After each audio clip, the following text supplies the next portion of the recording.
3 impresii. Numele meu este Alexandru și m-am înscris în proiectul E-lectura pentru mine, pentru că îmi place să citesc.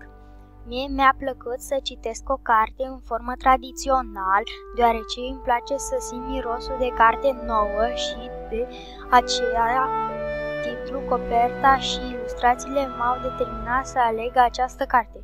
În timp ce am citit cartea, mi-a plăcut acțiunea, personajele și să dau paginile. Cartea poate fi luată în călătorie, în parc, poate fi găsită ușor deoarece se poate împrumuta de la bibliotecă sau de la un prieten, ori achiziționată din librărie sau anticariat.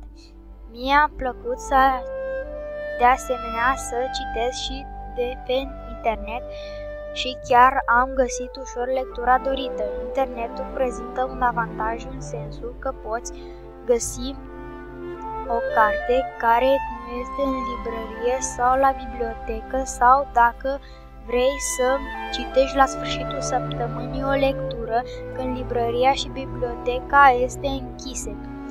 Cu e-reader-ul este mai simplu de manevrat și de utilizat și este necesar să apeși doar un buton ca să dai pagini.